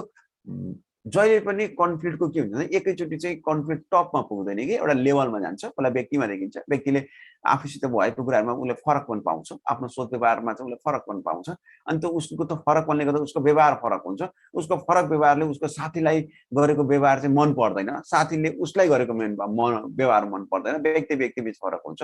अनि फेरि त्यो व्यक्ति त्यो कर्मचारी सङ्गठनमा एक्लै काम गर्दैन, एउटा युनिटमा काम गर्छ, एउटा ग्रुपमा काम गर्छ। अनि फेरि ग्रुपमा पनि फरक पनि देखिन्छ, समूहमा पनि द्वन्द्व देखा पर्छ। र फाइनल चाहिँ भन्दा अर्गनाइजेसन बिच पनि द्वन्द्व देखा पर्न सक्छ भन्ने कुराहरू यसका विभिन्न लेभल रहने गर्छन्। अनि सिचुएसनल परिस्थितिमूलक, अनि पनि हामीले इन्भाइरोमेन्ट भन्यौँ नि होइन, सँगै त्यहाँ जोडिन्छ। त्यो सङ्गठनमा देखिएको आन्तरिक वा बाहिरी वातावरणले तपाईँले त्यो परिस्थितिमा टच गर्न सक्नुभयो कि भयो। जस्तै कोभिडको यस्तो महामारी चाहिँ लोकसेवाले रुटिन निकालिदिन्छ होइन। अब कतिपय साथीहरू त खुसी हुने भयो, पढेछ जाँच छैन, पढेछ जाँच छैन भन्दा बरु जाँच होस्, तयारी गरेर सकेर फेरि अर्को तयारी गर्छु भन्ने। फेरि जाँच हुनु भनेको त फेरि नयाँ विज्ञापन खोल्नु हो नि त होइन। अनि अब त्यो सिचुएसनललाई के, अब कोभिडको बेलामा यस्तो बेलामा जाँच गरायो भने मान्छे यहाँ चाहिँ बाहिर निस्किँदाखेरि रोग लाग्छ कि भन्ने डर भएको बेलामा भनेर तपाईँले त सिचुएसनलाई हेर्नु भएन भने तपाईँ आफूभित्र पनि द्वन्द्व सिर्जना भयो होइन। अनि लोकसेवा भनेको त यस्तै रहेछ अनि त हुन सक्यो। तर तपाईँले सिचुएसनलाई सही रूपमा लानुभयो भने द्वन्द्व पनि व्यवस्थित हुँदै जान्छ, अनि सकारात्मक हुन्छ। लोकसेवाले रुटिन निकाल्यो नि त, हिजो अस्ति त नासु खजारका कसको रुटिन पनि निकाल्यो होइन। तपाईँहरूको पनि बिस्तारै सबै रुटिनहरू चाहिँ अब बाँकी रहेको कतिपय जान्छ रुटिन आउँदै जान्छ। अनि त्यो सिचुएसनललाई तपाईँले बुझ्नुभयो अनि त तपाईँले अब के भन्दा अरे रुटिन आयो, अब तपाईँमा द्वन्द्व छ कि छैन, द्वन्द्व छैन, अब के द्वन्द्व छ, ला पढेको छैन मैले अब पढ्नुपर्छ, मैले त समय छैन मैले समय म्यानेज गर्नुपर्छ होइन। त्यस्तो लेभलमा जानुहुन्छ नि त तपाईँले द्वन्द्वलाई सकारात्मक रूपमा लिइदिनु भयो। तसर्थ त्यो 4 5 6 नम्बर बुझाइ सँगसँगै आउँछ कि परिस्थितिमूलक, सकारात्मक, नकारात्मक र आन्तरिक र बाहिरी वातावरण होइन, तिनवटै कुरा सँगै आउँछ। तपाईँले इन्भाइरोमेन्टलाई लिन सक्नुभयो, सङ्गठनभित्रको आन्तरिक इन्भाइरोमेन्ट हुन्छ, घरभित्रको आन्तरिक कुरा हुन्छ, द्वन्द्व हुन्छ, तपाईँलाई म्यानेज गर्नुहुन्छ। त्यो घर बाहिरको वातावरणले पनि तपाईँलाई द्वन्द्व सिर्जना गरिदिन्छ होइन। त्यसबाट पनि हामी व्यवस्थित हुनुपर्ने हुन्छ। तसर्थ द्वन्द्व एउटा परिस्थिति अनुसार द्वन्द्व सिर्जना हुन्छ, सधैँभरि एउटै परिस्थितिमा द्वन्द्व सिर्जना हुँदैन नि। अहिले तपाईँले पढ्दै तपाईँको मानौँ न घरमा नेट गयो, परिस्थिति चेन्ज छ, तपाईँलाई द्वन्द्व सिर्जना हुन्छ। तपाईँलाई अल्छी लाएर यतिकै बसिराख्नु भएको छ, दिउँसो लाइन गएर त दिउँसो लाइन गरेर नेट गरेर तपाईँलाई केही समस्या भयो, केही पनि भएन नि। किनकि अहिलेको सिचुएसनमा तपाईँलाई चाहिँ होइन अलिकति टाइम इम्पोर्टेन्ट छ, त्यो टाइम इम्पोर्टेन्ट हुँदा रिसोर्सेसको कमी भयो होइन। भने चाहिँ अब हामी जुन सिचुएसनमा हामी जुन अब्जेक्टिभ्सका साथ सङ्गठनमा काम गरेका हुन्छ त्यो सिचुएसन बुझ्नुपर्ने हुन्छ भने द्वन्द्वलाई तपाईँ सकारात्मक पनि लिनुपर्छ नकारात्मक पनि लिनुपर्छ। फेरि सधैँभरि द्वन्द्वलाई सकारात्मक लिन्छु भनेर चल्दैन हैन। भनेको तपाईँले कसैले तपाईँलाई काम गर्दा गर्दै तपाईँले गरेको कामको राम्रो कामको प्रशंसा गर्दैन भने नकारात्मक रूपमा भन्छ भने एकचोटि त यो मान्छेको एटिच्युड नै फरक छ भनिदिनु होला। अर्कोचोटि नकारात्मक रूपमा लिन्छ भने त अब त्यो व्यक्तिले गर्दाखेरि हैन। जस्तै अझ सिम्पल उदाहरण भनौँ न, अहिले तपाईँहरू स्क्रिनमा यतिकै हेरिराख्नु भएको छ पढिराख्नु छ, मैले तपाईँलाई के भने कस्तो रिसाउनु भएको भने तपाईँहरू साथीहरू किन स्क्रिनमा हेरेर किन रिसाउनु भएको मलाई हेरेर भने तपाईँले के भन्नुहुन्छ हैन सर रिसाएको छैन भने हैन रिसाउनु भएको छ भने मैले तपाईँले फेरि के भन्नु छैन रिसाएको फेरि रिसाउनु भयो भने चाहिँ तपाईँको मनमा के हुन्छ साँच्चीकै रिसाम भन्ने मनमा आउँछ र के हुन्छ तपाईँ रिसाउन भन्दा भन्दै पनि रिसाउनुहुन्छ क्या। भनेको त्यो सकारात्मक र नकारात्मक रूपमा तपाईँ लिन सक्नुभयो कि भएन तपाईँले कुन अर्थमा लिनुभयो हैन। भन्छ सकारात्मक रूपमा लिनुभयो भने सर रिसाएको छैन सरलाई त्यस्तो आएको तपाईँलाई रिजन दिनुहुन्छ हैन। अब त्यसलाई नकारात्मक रूपमा लिनु भने नरिसाएको मान्छेले त रिसायो भने साँच्चीकै रिसाइदिन्छु भन्नुहुन्छ। त्यसबाट के भन्दाखेरि उद्देश्य प्राप्त हुन सक्दैन। द्वन्द्वका प्रकृति विशेषतामा गतिशील प्रक्रिया हो, निरन्तरका निश्चित कारण र स्रोत हुन्छ, कारण र स्रोत हुनै पर्यो, तहगत रूपमा जान्छ। सङ्गठनको नीति नियम साधन स्रोतका आधारमा द्वन्द्व सिर्जना हुन्छ। परिस्थितिमूलक सङ्गठनले द्वन्द्वलाई नकारात्मक पनि लिन्छ सकारात्मक पनि लिन्छ। भन्छ सङ्गठनभित्र पनि द्वन्द्व देखा पर्छ र सङ्गठन बाहिरबाट पनि सङ्गठनमै द्वन्द्व देखा पर्छ है। सङ्गठनभित्रै द्वन्द्व देखा पर्छ आन्तरिक, सङ्गठन बाहिरबाट सङ्गठनमै द्वन्द्व देखा पर्ने बाहिर वातावरण। सङ्गठन बाहिर देखिएको झगडाले सङ्गठनलाई केही असर गर्ने होइन कि सङ्गठन बाहिरको वातावरणले सङ्गठनकैलाई नै असर गर्छ भने त्यस्तो वातावरण हामीले बाहिरी वातावरण भन्ने गर्दछौँ। त्यसै अब हामी चाहिँ द्वन्द्वको लेभल स्तर कुन हो त होइन हामी हेरौँ। द्वन्द्वको लेभलहरू तपाईँलाई जाँचमा धेरै पटक सोध्ने भनेको त्यही हो, द्वन्द्वका लेभलहरू है। एउटा व्यक्तिभित्रको द्वन्द्व म तपाईँलाई भन्छु एक नम्बरमा लेख्नुहोस् व्यक्तिभित्रको द्वन्द्व है। व्यक्तिभित्रको द्वन्द्वलाई ब्राकेटमा राख्नुहोस् दोमन भन्नुहोस्। दोमन भनेको एउटै व्यक्तिभित्र पनि मनभित्र कुरा खेल्ने। अब कस्तो अवस्थामा व्यक्तिको मनभित्र द्वन्द्व देखा पर्न सक्छ त भन्दाखेरि तपाईँको मनोभाव, तपाईँको सोचाइ होइन, तपाईँको कार्य व्यवहारले तपाईँलाई डिस्टर्ब गरे कि गरेन त्यो पढिरहेको छ हामीले। तपाईँ धेरै जस्तो साथीहरूलाई अझै पनि म भन्छु धेरै जस्तो साथीहरूले केही कुराहरू बुझ्न अप्ठ्यारो छ, तर साथीहरूलाई चाहिँ अप्ठ्यारो हुँदा हुँदै पनि साथीहरूलाई त्योभन्दा नि अप्ठ्यारो के हो त लेख्न अप्ठ्यारो छ होइन। लेख्ने कसरी, किनकि तपाईँले ज्ञान लिइसक्नु भयो तर तपाईँको मनमा के छ न अर्को भन्दाखेरि म लेख्न जान्दिनँ। त्यो भाव के हो त तपाईँको व्यक्तिभित्रको द्वन्द्व हो नि त। जहाँ त सोध्यो भने के लेख्ने त भन्दा प्रश्न पहिला बुझ्नु पर्यो, प्रश्न बुझेपछि उत्तर लेख्ने। उत्तर लेखेर प्रश्नभित्र रहँदाको अवस्थामा हामीले बारम्बार के भन्यो त भन्दाखेरि प्रश्नलाई सल्भ गर्दाखेरि सीमा रहेर लेख्ने भन्यौँ होइन। 3टा सी भन्यौँ नि त हामी, कन्सेप्ट लेख्नुहोस्, कोर एन्सर लेख्नुहोस् र कन्क्लुजन लेख्नुहोस् होइन। त्यो कुरा रहन्छ भनेपछि व्यक्तिभित्रको द्वन्द्व पनि व्यक्तिको मानसिक मनोभाव र प्रत्यक्ष बोधको आधारमा उसका अगाडि घटेका घटनाहरू स्वीकार हुन नसक्दा आफैमा हुने सामञ्जस्यता, दुविधा वा विरोधाभासलाई हामी व्यक्तिभित्र द्वन्द्व भन्छौँ। भनेको तपाईँको अगाडि जे कुरा देखा पर्छ त्यसलाई तपाईँले ग्र्याब गर्न सक्नुहुन्न, आफू अनुकूल बनाउन सक्नुहुन्न नि तपाईँको मनमा के हुन्छ अब द्वन्द्व देखा पर्छ होइन। सरल भाषामा भन्ने नि एउटा उदाहरण भन्छु, हातमा पुस्तक मनमा दस्तो द्वन्द्व। हातमा पुस्तक मनमा दस्तो। अहिले पनि कतिपय साथीहरू के हुनुहुन्छ भन्दा मेरो साउन्ड सुनिराख्नु भएको छ उता उस्तै पनि होइन, अन्य काममा अन्य गतिविधिमा संलग्न हुनुहुन्छ अनि अन्त्यमा के हुन्छ पढाइ पनि बुझिन, पढाइ त बिग्रियो। तरकारी पकाउँदै हुनुहुन्छ नि यही कुरा यता सुन्दैन उता तरकारी डढ्छ, तरकारी पनि बिग्रियो। अनि अन्त्यमा के हुन्छ भन्दाखेरि घरको फ्यामिली मेम्बरलाई खाना राम्रो भएन भन्न सक्नुहुन्छ। अनि के भन्नुहुन्छ एकैचोटि 2टा काम गर्दा के हुन्छ मैले गर्न सकिनँ भन्ने हुन्छ, फेरि द्वन्द्व सिर्जना हुन्छ होइन। तसर्थ यसले के भन्छ त भन्दाखेरि काममा हतोत्साही हुने, व्यक्तिभित्रको द्वन्द्व सिर्जना हुने कारण के हो त काममा हतोत्साही क्या फ्रस्ट्रेसन हुने होइन। तपाईँलाई दिएको ड्युटीलाई राम्रो तरिकाले लिनै नसक्ने, बुझ्नै नसक्ने अनि मनभित्र द्वन्द्व सिर्जना हुन्छ। ला मलाई दिएको ड्युटी मैले राम्रो गर्न सकिनँ भन्ने हुन्छ, ममा चाहिँ क्वालिटी छैन भन्ने कुरा हुन्छ। फ्रस्ट्रेसनले गर्दा पनि व्यक्तिभित्र द्वन्द्व देखा पर्छ। तसर्थ फ्रस्ट्रेसन कहिले पनि हुनु भएन होइन। अनि लक्ष्य सम्बन्धी विरोध, गोलमा देखिएको कन्फ्लिक्ट क्लियरै छैन नि धेरै जस्तो साथीहरू, अन्यथा नलिनु होला। तपाईँहरूमा जस्तै अहिले 300 800 क्लास लिइराख्नु भएको छ, धेरै जस्तो साथीहरूमा धेरै जस्तो भनेको पनि फेरि सबैलाई भन्न खोजेको होइन, मानौँ 1% भनौँ होइन। 1% साथीहरूमा पनि नोसिया तयार त गर्नुभएको छ, क्लियर छैन, सरकारी जारी हेरौँ कुनमा हुन्छ, फर्म भरिदिइहाल्थ्यौँ पढ्दै हाल्यौँ भन्ने छ होइन। 1% साथी भनेको कृषि विकास बैंक, एडीबीएल, आरबीबी, एनआरबी सँगसँगै उता निजामती खर्चदार पनि दिनुभएको छ, संस्थानमा खुल्ला पनि दिनुभएको छ हैन। अरे अन्तिममा के भन्नुहुन्छ, डिबी पनि भर्नुहुन्छ हैन। सिजन आयो नि त, डिबी पनि भर्नुहुन्छ। अनि अब उहाँको मनमा कन्फ्लिक्ट हुन्छ कि हुँदैन, किताब पढ्दाको अवस्था, कोर्स पढ्दा हुन्छ, पढ्दै हेर्नुहुन्छ जानेर बुझ्नुहुन्छ, तपाईँलाई के हुन्छ डिबी परिहाल्छ नि भनेर बुझ्नुहुन्छ क्या। भनेको मान्छेले विकल्प अल्टरनेटिभ खोजिरहेको हुन्छ। भने यदि तपाईँलाई दिएको लक्ष्यमा तपाईँ क्लियर हुनुहुन्न भने तपाईँले अल्टरनेटिभ खोजिहाल्नुहुन्छ भन्नेबित्तिकै मनमा के हुन्छ, द्वन्द्व भइहाल्छ। पढौँ कि नपढौँ हैन, डिबी भरिहाले, पढ्छ उता पढ्ने हैन। ज्योतिषीले यसपालि चाहिँ वैदेशिक यात्रा भनेछ, पक्कै पढ्छ भने यता लोसियाको फर्म भर्यो, लक्ष्य क्लियर भएन नि त। त्यसो त संगठनले लिएका लक्ष्य उद्देश्यहरू पनि अहिले पनि हामीले चाहिँ एउटा चित्र बनाएको थियो नि, गोल मिसन भिजन क्लियर नहुँदाखेरि, संगठनको प्लानिङ क्लियर नहुँदाको अवस्थामा पनि त द्वन्द्व देखा पर्छ भन्यो हामी हैन। तर त लक्ष्य उद्देश्य क्लियर भएन भने पनि त्यो संगठनमा काम गर्ने व्यक्तिभित्र पनि द्वन्द्व देखा पर्छ। अनि भूमिका सम्बन्धी द्वन्द्व, रोल, तपाईको संगठनमा कस्तो रोल हो, एज ए इम्प्लोइको रूपमा तपाईँले कस्तो रोल देखाइराख्नु भएको छ, तपाईँको भूमिका के हो हैन। जस्तै लिडरसिपको रोल भन्छौँ, रोल भनेको प्रत्येक व्यक्तिमा हुन्छ। तपाईँ आफ्नो कामको लागि लिडरसिप हो हैन भने तपाईँ अर्गनाइजेसनमा हुँदाको अवस्थामा तपाईँको मातहतमा अरू कर्मचारी छन् भने अरू कर्मचारीको लागि तपाईँ सुपरभाइजर हो, तपाईँ लिडर हो, तपाईँ लिडरसिप हो, अरूको लागि तपाईँको रोल हो। रोल त क्लियर हुनु पर्यो नि त। प्रत्येक व्यक्तिको दुईटा रोल हुन्छ हैन, दुईटा रोल हुन्छ। एउटा व्यक्तिगत रोल हुन्छ, व्यक्तिगत भूमिका हुन्छ, अर्को व्यवसायिक भूमिका हुन्छ, व्यवस्थापकीय भूमिका हुन्छ क्या। दुईटा भूमिका हुन्छ। व्यक्तिभित्रको भूमिकालाई हामी हेर्दा कस्तो, हामीले कस्तो भूमिका निर्वाह गरिदिन्छौँ, जुन हामी व्यक्तिगत गुण र व्यवसायिक गुण भन्छौँ नि हामी हैन। लिडरसिपमा पनि हामीले पढेका थियौँ, पढ्छौँ पनि हैन। व्यक्तिभित्रमा हुनुपर्ने गुण, त्यो गुणलाई पनि त तपाईँले राम्रो तरिकाले दर्शाउनु पर्यो नि त हैन। 32 गुण भन्छौँ नि हामी हैन, मिजासिलो, सरल, व्यवहारिक, सान्दर्भिक हैन। त्यो कुरा के, त्यो भूमिका पनि त तपाईँले निर्वाह गर्ने हो नि त। तपाईँको फेसमा देखिएको, तपाईँले हाँसी कसैलाई गाली गर्नुहुन्छ भने तपाईँको फेस र तपाईँको व्यवहारमा त मेल त खाएन हैन। किनकि तपाईँले व्यवहारमा चाहिँ तपाईँ द्वन्द्व सिर्जना गर्दै हुनुहुन्छ, त्यस्तो अवस्था रहन सक्छ। तसर्थ भूमिका सन्धान, संगठनमा तपाईँलाई दिएको भूमिका के हो, क्यास काउन्टरमा बस भन्ने, क्यासको ड्युटी दिने र त्यहाँसँग सम्बन्धखेरि पैसा साट्नु पर्यो भने मलाई आएर सोध भनेर म्यानेजरले भन्छ भने तपाईँको भूमिका क्लियर भएर भएन नि त हैन।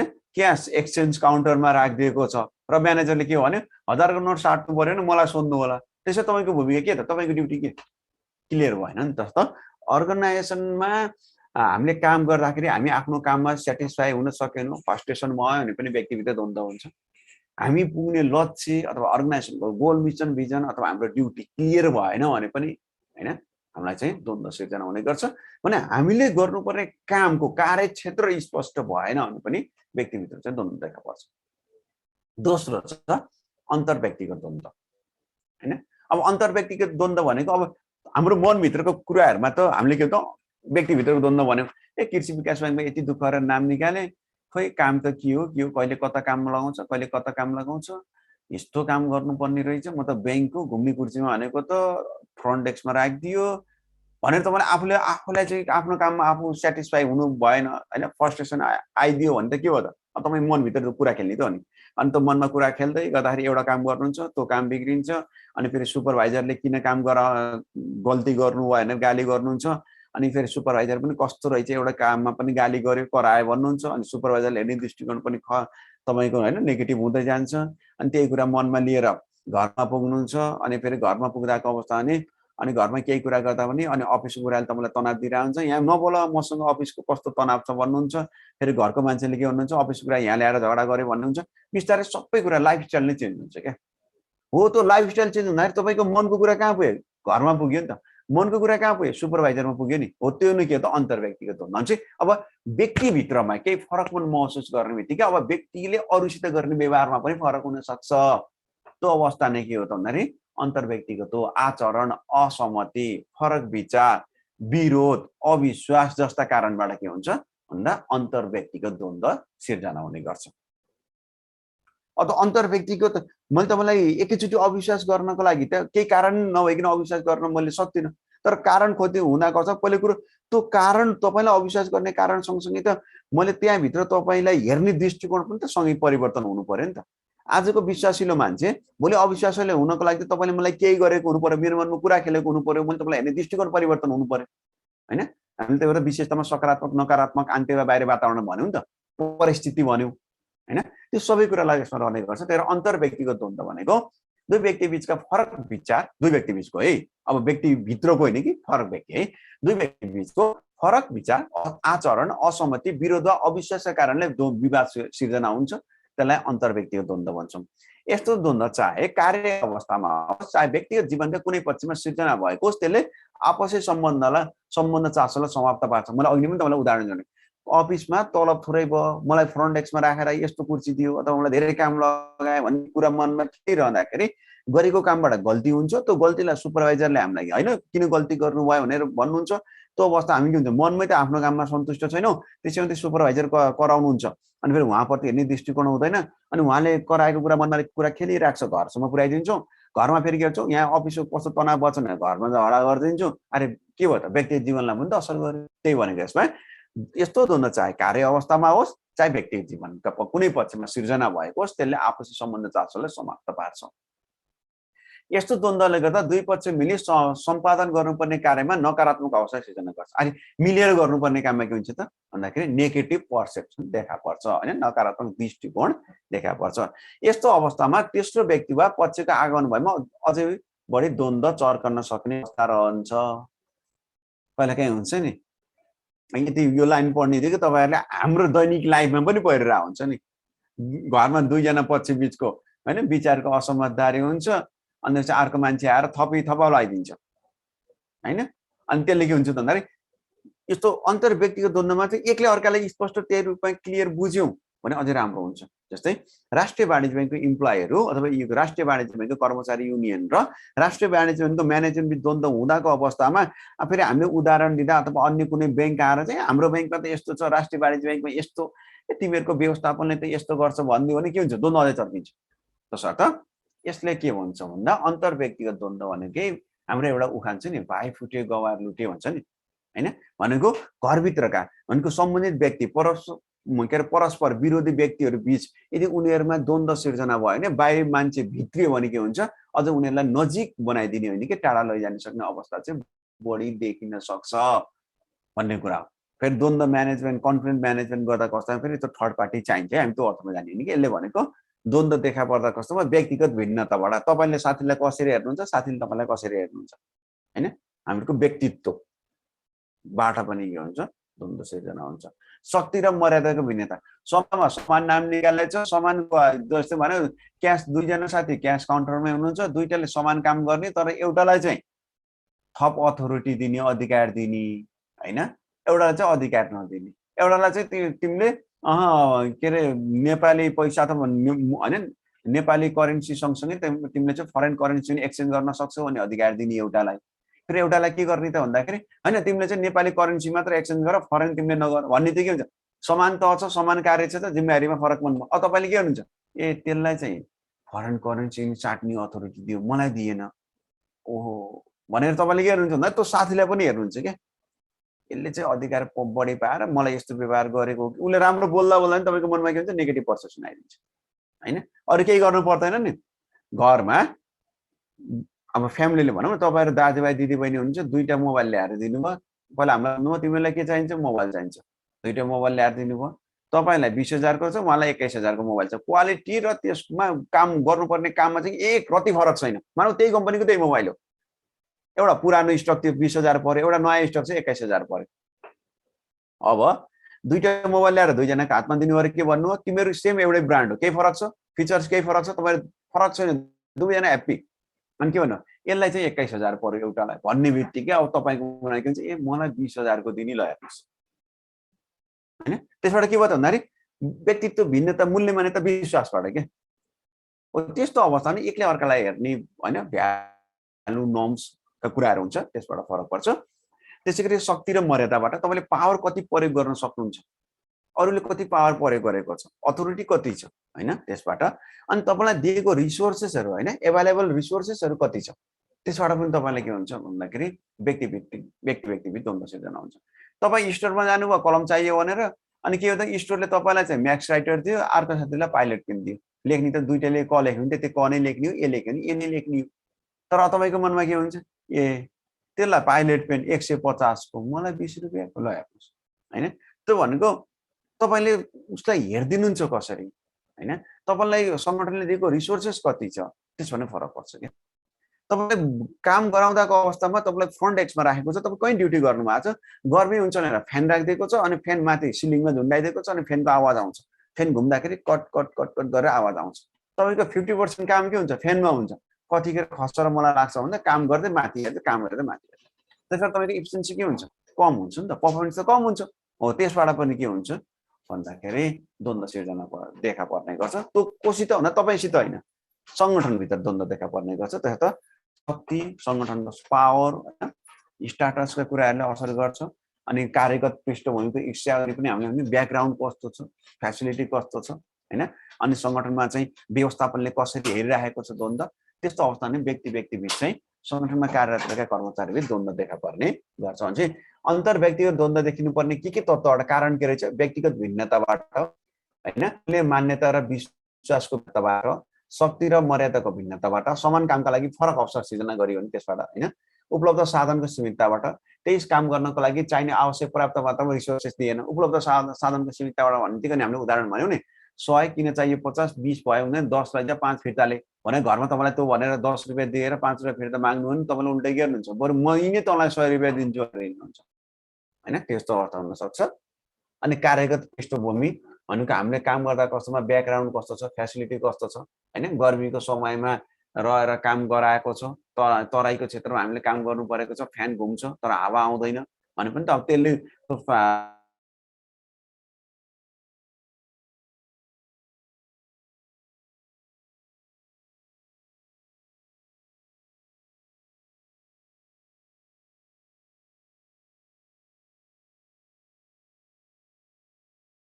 समूह भन्नेबित्तिकै अब हामी त्यहाँ समूह भन्नेबित्तिकै संगठन जानु पर्यो संगठन भनेको व्यक्ति र समूहको संयुक्त रूप हो व्यक्ति एक्लै संगठन निर्माण गर्न पनि सक्दैन र समूह नभइकन समूह बन्नका लागि व्यक्तिको आवश्यकता हुने गर्छ हैन संगठनमा धेरै किसिमका औपचारिक र अनौपचारिक समूहहरू हुन्छन् फर्मल इन्फर्मल हैन अब चाहिँ ग्रुपहरू बनिरहेको हुन्छ ती समूहहरू विभिन्न कुराका लागि विचार नमिल्नु असहमति जाहेर हुने परस्पर विरोधी व्यवहार देखिने के त इन्टर ग्रुप कन्फ्लिक्ट हो र चाहिँ अर्गनाइजेसन हामी हेर्छौँ नि ट्रेड युनियन हुन्छ ट्रेड युनियन पनि एउटा समूह हो म्यानेजमेन्ट पनि एउटा समूह हो अन्त उनीहरु बीच म्यानेजमेन्टले एउटा रुल्स ल्याउँछ ट्रेड युनियनले फेरि त्यसलाई चाहिँ करेक्सन गर्छ अथवा ट्रेड युनियनलाई चित्त बुझ्दैन त्यहाँ पनि विभेद हुन सक्छ त अन्तर समूहमा देखिने द्वन्द्वको अवस्था भनेकै त्यहाँभित्र पावर अथोरिटी हैन अथवा के अरे रिसोर्सेसहरुको एलोकेसन भनेको स्रोतहरुको बाँडफाँड हैन अपर्चुनिटी अवसरहरुले केही अवस्थामा चाहिँ सिर्जना हुन्छ है विशेष गरी संगठनमा एउटा लेखा शाखाले एउटा काम गर्छ नगद शाखाले एउटा काम गर्छ ऋण शाखाले एउटा काम गर्छ भने चाहिँ प्रत्येकको आफ्नो आफ्नो कार्यक्षेत्र हुन्छ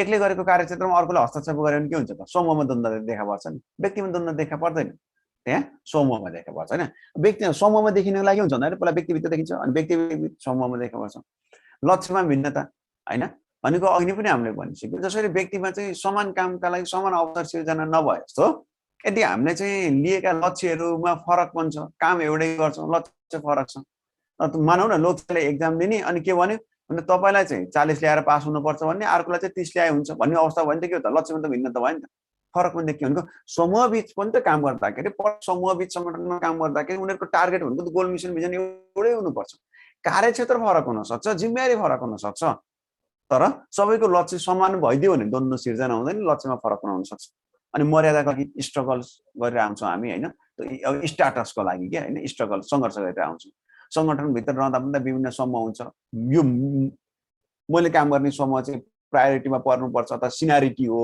हैन सिनियर हुनुपर्छ भन्ने अवस्था हुन सक्छ नि त त्यस्तो अवस्थाले मर्यादाका लागि पनि संगठनमा समूहहरुको द्वन्द्व देखा पर्न सक्छ त्यसैगरी पुरस्कार प्रणाली अर्गनाइजेसनको तर्फबाट दिने रिवार्डका कुराहरु व्यवस्थित हुन सकेन द्वन्द्व देखा पर्यो अर्गनाइजेसनको सिस्टम हैन अर्गनाइजेसनको क्लाइमेट इन्भाइरोमेन्ट संगठनको वातावरण संगठनमा बनाएको प्रणाली अर्गनाइजेसनको स्ट्रक्चर हैन त्यो पनि क्लियर हुन सकेन भने संगठनमा जुन समूह हुन्छ त्यो समूहहरुमा द्वन्द्व देखा पर्छ लगभग यो देखा पर्ने अवस्था भनेकै व्यक्ति बीचसँग पनि सँगै जोडिने कुराहरु हो कार्य अवस्था लक्ष्यमा भिन्नता मर्यादा संघर्ष पुरस्कार प्रणाली संगठन वातावरण यो केसँग भन्दाखेरि संगठनमा रहेका समूहसँग अब संगठनमा रहेको अब केशवसँग मात्र सम्बन्धित भएन है संगठनमा रहेको रामसित मात्र सम्बन्धित भएन संगठनमा भित्र रहेको समूहसित सम्बन्धित भयो के हैन रामले लेखामा काम गर्छ भने लेखासँग सम्बन्धित भयो राम इम्पोर्टेन्ट भन्ने कि लेखा इम्पोर्टेन्ट भयो त्यो समूह हो नि त एउटा ग्रुप हैन त्यो कुराहरु भन्ने गर्छ र अर्को छ अन्तर संगठन सम्बन्ध द्वन्द्व जो द्वन्द्वको लेभललाई टाइप्सलाई हामी हेर्दा पनि त अन्तर संगठन द्वन्द्व कहाँ देखा पर्यो त अरे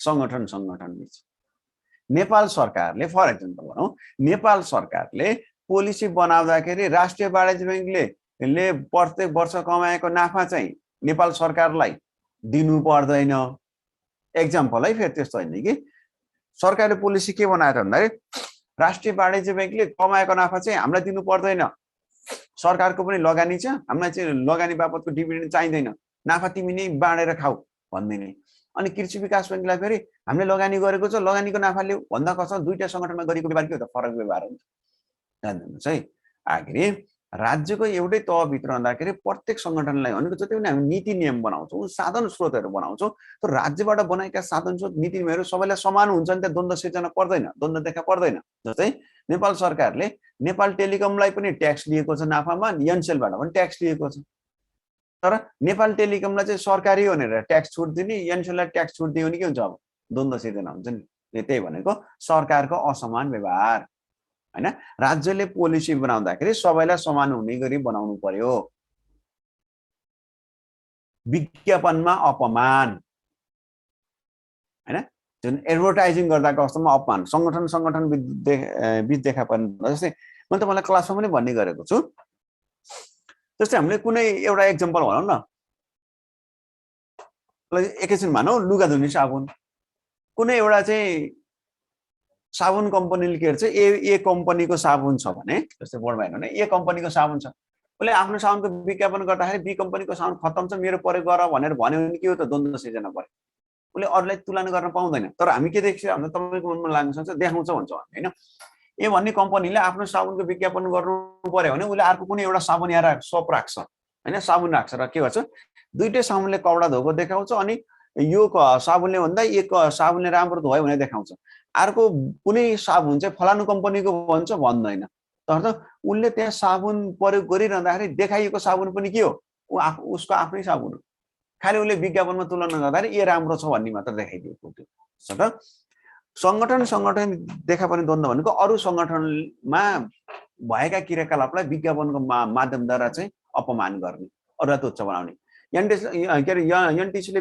विज्ञापन गर्ने बेलामा एनसेलको पैसा महँगो छ मेरो सस्तो छ भने विज्ञापन गर्यो भने द्वन्द्व देखा पर्छ गर्न पाउँदैन जान्नुहुन्छ है असमान विज्ञापन हैन विज्ञापनमा अपमान असमान अनि ग्राहक प्रभावमा गरिने गलत सूचना भनेको हामी जुन ग्राहकलाई जुन हामी इन्फर्मेसन दिएर हुन्छ रङ इन्फर्मेसन भनेको हैन हामी इन्फर्मेसन जुन दिए हुन्छ रङ इन्फर्मेसन त्यसबाट के हुन्छ त भन्दाखेरि संगठनमै द्वन्द्व देखा पर्छ एउटा संगठनले आफ्नो अर्गनाइजेसन भित्र रहँदाको अवस्थामा त्यहाँ ग्राहक कस्टमर भनेको अरू अर्गनाइजेसन हुन सक्छ हैन जस्तै लोन लिने बेलामा अथवा लोन प्रोभाइड गर्ने बेलामा कृषि विकास बैंकले कुनै चाहिँ एबी भन्ने कम्पनीले लोन लिएर गएको छ भने 3 महिना पे गर भनेर भन्ने अनि फेरि चिठी चाहिँ 15 दिनमा पठाउने गर्यो भने के भयो त इन्फर्मेसन त रङ भयो नि त्यसबाट के हुन्छ यो फलानु कम्पनीले 3 महिनामा पेमेन्ट गर्नुपर्ने इन्ट्रेस्ट चाहिँ 15 दिनमा पठायो यस्तो संगठनबाट म लोन लिन्न भनेर के हुन्छ अब फेरि त्यहाँ डिबेट हुन्छ द्वन्द्व सिर्जना हुन्छ हैन त्यसै अस्वस्थ प्रतिस्पर्धाबाट अनफेयर कम्पिटिसन अनि पनि हामीले भनिसक्यो हैन आफ्नो काम गर्दाको अवस्थामा प्रत्येक संगठनले अरूलाई चाहिँ डोमिनेट गर्नु भएन अस्वस्थ प्रतिस्पर्धा गर्नु भएन जस्तै उदाहरणको लागि हैन भनौं न कृषि विकास बैंकले लोन दिने बेलामा चाहिँ सरकारले जुन राष्ट्र बैंकले जुन नर्म्स बनाएको छ त्यहाँ भित्र रहेर दिनु पर्यो हैन त्यहाँ भित्र रहेर दिएन भने के हुन्छ भन्दाखेरि अब मानौं न बचतमा मिनिमम चाहिँ 5% ब्याज दर दिने अथवा 3% दिने र 2% दिने एउटा नर्म छ भने त्यो भन्दा बाहिर गएर बढीमा 5 सम्म दिने भन्छ भने 7 दियो भने के हो त अस्वस्थ प्रतिस्पर्धा भयो नि त किनकि एउटा नर्म्स भित्र हैन अर्गनाइजेसनले बनाएको नर्म्स भित्र राज्यले बनाएको नर्म्स भित्र रहेर काम गर्नुपर्छ अस्वस्थ प्रतिस्पर्धा गर्नु भएन अनि सफलता नियन्त्रण गर्ने अभिप्राय भनेको इन्टेन्सन नै के भन्दा कन्ट्रोलिङलाई सक्सेस गर्ने अब कस्तो भन्दाखेरि संगठनले आफूले मात्र काम गर्ने हैन अनि मार्केटमा आफ्नो मोनोपोली कि एकाधिकार कायम गर्न खोज्ने अरूलाई सक्सेस हुन नदिने हैन त्यस्तो अवस्था भइदियो भने पनि के हुन्छ त भन्दाखेरि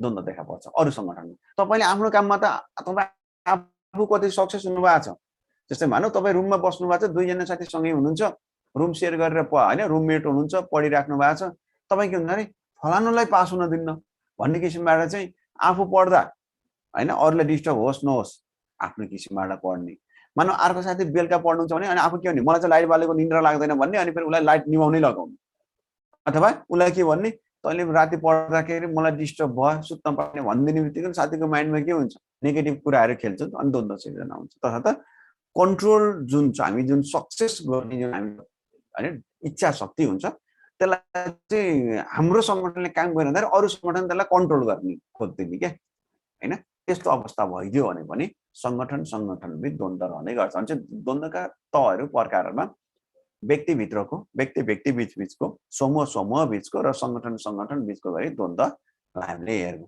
त्यो भयो कन्फ्लिक्ट हैन अब कन्फ्लिक्ट म्यानेज गर्ने कसरी त जहाँमा द्वन्द्व व्यवस्थापन भन्नाले के बुझिन्छ द्वन्द्व व्यवस्थापन गर्ने उपायहरू लेख्नुस् सुझावहरू दिनुस् भन्छ ध्यान दिनु होला द्वन्द्व व्यवस्थापन भन्नाले के बुझिन्छ भन्दाको अर्थ पहिला द्वन्द्व भनेको के हो लेख्नु पर्छ परिभाषामा हैन त्यही द्वन्द्वलाई व्यवस्थापन गर्ने कुरा नै द्वन्द्व व्यवस्थापन भन्ने बित्तिकै के भन्नु पर्यो भन्दाखेरि